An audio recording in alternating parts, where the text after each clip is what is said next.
नमस्कार बच्चों।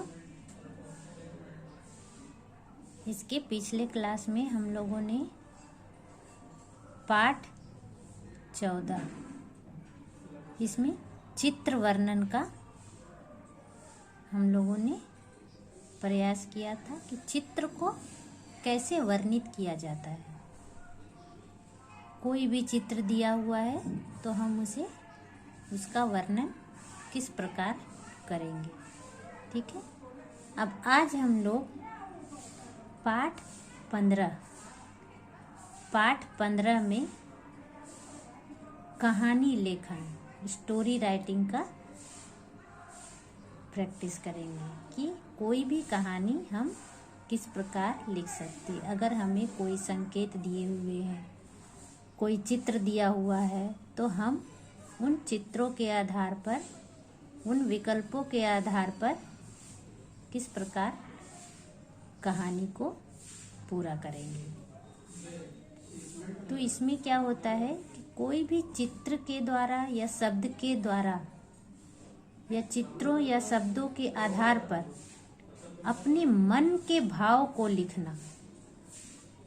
जो भी चित्र और शब्द दिए हुए हैं उसे देखते हुए उसके आधार पर अपने मन के भाव को लिखना कि हमारे मन में कौन से विचार आ रहे हैं। तो उन भावों को लिखना ही कहानी लेखन कहलाता है। तो मन के भाव क्या होते हैं? हमें जो कुछ दिखाई दे रहा है उसे देखकर हम क्या समझ पा रहे हैं, हमें क्या समझ में आ रही है, हमारे अंदर कौन कौन से भाव उत्पन्न हो रहे हैं, हम उस चित्र को देखकर उन शब्दों को पढ़कर क्या व्यक्त करना चाह रहे हैं, उसी को लिखने की कला को कहानी लेखन कहते हैं। ठीक है।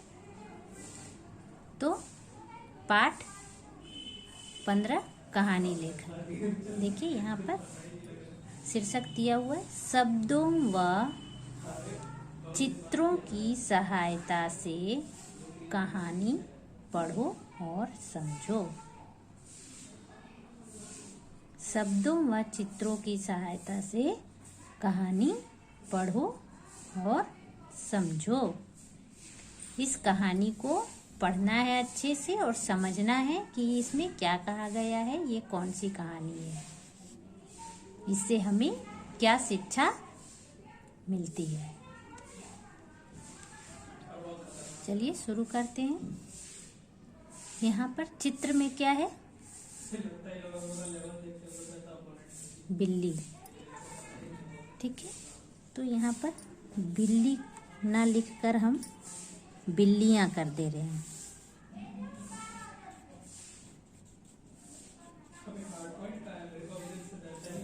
बिल्लियाँ। ठीक है। अब बताइए चित्र में क्या क्या दिख रहा है आपको? आप क्या कहना चाह रहे हैं चित्र को देखकर? 2 बिल्लियाँ थी। देखिए 2 बिल्ली है। एक दिन उन्हें एक रोटी मिली। उन बिल्लियों को क्या मिली? एक दिन रोटी मिली। ये रोटी बना हुआ है। मैं इसलिए सभी में लिख दी हूँ चित्र के जगह पर नाम, ताकि आपको अच्छे से पता हो जाए। दोनों बिल्लियाँ रोटी के लिए झगड़ने लगी। दोनों बिल्लियाँ क्या करने लगी? जब रोटी मिला तो झगड़ने लगी। इतने में वहाँ एक बंदर आया। वहाँ कौन आया? जब बिल्लियाँ रोटी को देखकर झगड़ने लगी तो वहाँ कौन पहुँच गया? एक बंदर पहुँच गया। ठीक है। फिर उसने कहा, अब उसने किसके लिए प्रयोग किया गया है? उसने कहा, किसने? बंदर ने कहा उसने यहाँ बंदर के लिए प्रयोग किया गया है। उसने क्या हो गया? सर्वनाम, क्योंकि ये बंदर क्या है? संज्ञा। तो संज्ञा के स्थान पर आने वाले शब्द को सर्वनाम कहते हैं। सभी चीजों को ध्यान में रखना है। उसने कहा, किसने? बंदर ने कहा, रोटी मुझे दे दो। बंदर ने कहा, रोटी मुझे दे दो, मैं तुम दोनों में बराबर बराबर बांट दूंगा। जब दोनों बिल्लियां लड़ाई करने लगी रोटी को देखकर, तो वहाँ एक बंदर आया और उसने कहा कि रोटी मुझे दे दो, मैं तुम दोनों को बराबर बराबर बांटकर दे दूंगा। बिल्लियां मान गई। वे लोग सोची चलो बंदर कुछ तो उपाय बताएगा कि दोनों में लड़ाई ना हो। बंदर ने रोटी के 2 टुकड़े किए। बंदर ने क्या किया? रोटी के 2 टुकड़े किए, एक थोड़ा ज्यादा और एक कम।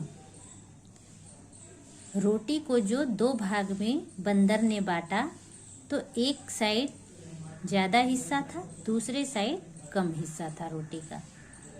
ठीक है। अब उसने कहा, अरे एक टुकड़ा बड़ा है।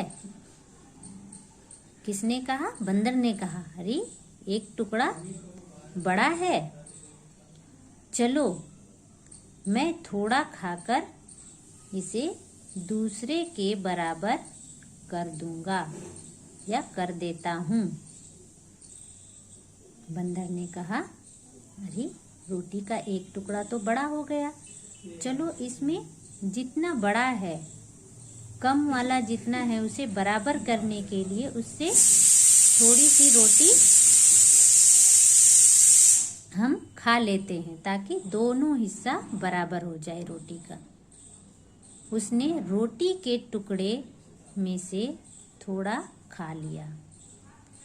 अब वह टुकड़ा छोटा हो गया। जब वह बड़ी रोटी के टुकड़े से कुछ हिस्सा तोड़कर खा लिया, तो वह जो छोटी रोटी का टुकड़ा था उससे भी कम हो गया। बंदर ने दोनों टुकड़े बराबर करने के बहाने, अब बंदर ने क्या किया? दोनों टुकड़ों को बराबर करने के बहाने, चलिए अब नेक्स्ट पेज में आ जाइए।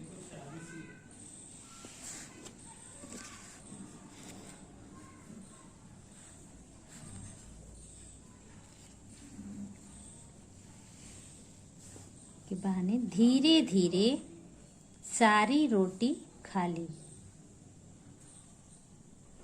बंदर ने क्या किया? इसी तरह बताता गया कि ये टुकड़ा बड़ा हो गया, ये टुकड़ा बड़ा हो गया, और पूरी रोटी खाकर खत्म कर दी। दोनों बिल्लियां देखती रह गई। यहाँ भी बिल्लियां कर लीजिएगा। दोनों बिल्लियां देखती रह गई और बंदर रोटी खाकर डकार मारकर चला गया। ठीक है। दोनों बिल्लियां क्या की? जब बंदर रोटी खा गया तो देखती रह गई, और बंदर रोटी खाकर डकार मारकर चला गया। इससे हमें क्या शिक्षा मिलती है? इस कहानी से हमें क्या शिक्षा मिलती है?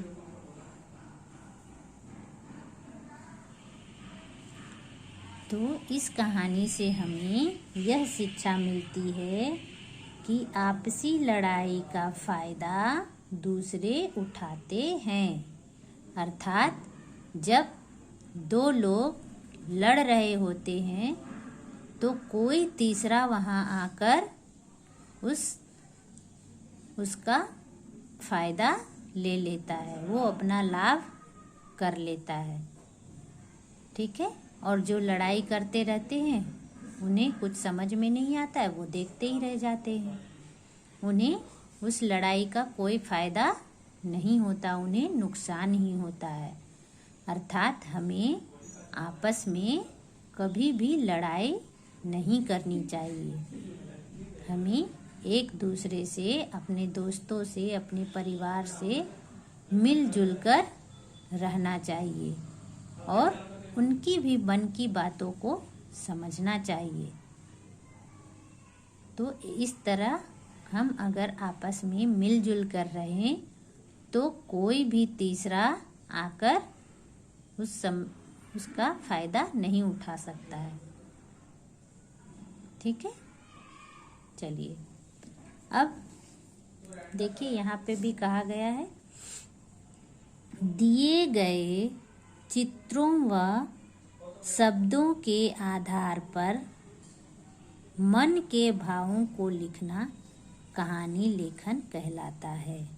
अर्थात जैसा भी मैंने कहा कि चित्र और शब्द को देखकर जो भाव हमारे मन में आता है उसे लिखना ही कहानी लेखन कहलाता है। दिए गए चित्रों व शब्दों के आधार पर मन के भावों को लिखना कहानी लेखन कहलाता है। ठीक है। तो कहानी लेखन किसे कहते हैं, ये क्या होता है, आप लोगों को समझ में आ गया होगा। चलिए अब इसका अभ्यास दिया हुआ है नीचे, आइए उसे देखते हैं कि इसमें क्या कहा गया है। चलिए, तो इस अभ्यास में दिया हुआ है, देखें क्या समझा। चतुर कौआ, ये जो नीचे कहानी दी हुई है इसमें फिलप्स दिया हुआ है और उसके विकल्प यहाँ पर दिए हुए हैं। तो इन विकल्पों को देखते हुए हमें इस कहानी को पूरा करना है। आप लोग अपनी अपनी बुक में देख सकते हैं कि कहानी क्या है, आप पढ़ सकते हैं। दिए गए शब्दों की सहायता से कहानी पूरी करो। ये जो शब्द दिए हुए हैं यहाँ पर, इनकी सहायता से, इनकी मदद से हमें नीचे दी गई कहानी को पूरा करना है। तो कहानी को पढ़ते हैं। आप लोग अपनी अपनी किताब में उंगली रखिए ताकि आपको भी पता चले। एक कौआ था, पहला मैं बता दे रही हूँ। तो कौआ, यहाँ सबसे पहले पढ़ते हैं इसमें विकल्प कौन कौन सा दिया है। प्यासा, कौआ, घड़ा, चोंच, पानी, कोशिश, नीचे, उपाय, ऊपर, कंकड़, उड़। ठीक है। तो एक डैश था, डैश में आप क्या लिखेंगे, कौआ। अब आगे देखिए, वह बहुत डैश था। तो आप वहाँ कौन सा विकल्प लिखिएगा जो सही हो, आपको ढूंढना है। वह डैश की तलाश में इधर उधर उड़ रहा था। किसकी तलाश में उड़ रहा था, वो आपको यहाँ से इन दिए गए विकल्पों से ढूंढ कर लिखना है। तभी उसे एक डैश दिखाई दिया। तभी उसे क्या दिखाई दिया, वह घड़े पर बैठकर पानी पीने की डैश करने लगा। पानी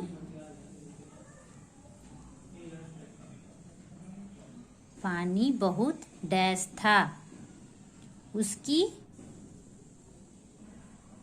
डैश पानी तक नहीं पहुंच पाई। उसे एक डैश सूझा। उसके सामने एक डैश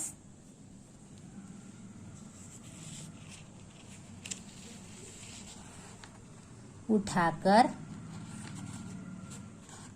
एक एक घड़े में डालने चलिए पेज को पलट ही लेते हैं।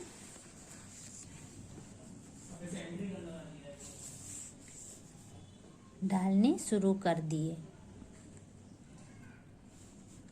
थोड़ी देर में पानी डैश आया। आपको विकल्प देखकर वहां लिखना है, ठीक है। कौवे ने पानी पीकर अपनी डैश बुझाई और डैश गया। अब इससे क्या शिक्षा मिलती है? कोशिश करने पर सफलता जरूर मिलती है। तो ये जो विकल्प दिया हुआ है आपका, उसे देखकर आप इस कहानी को खुद से पूरा कीजिएगा। ये आपका होमवर्क है। कहाँ लिखना है? व्याकरण टेक्स्ट बुक में ही, ठीक है। इसमें जो दिया हुआ है उसी में आपको पूरा कर लेना है।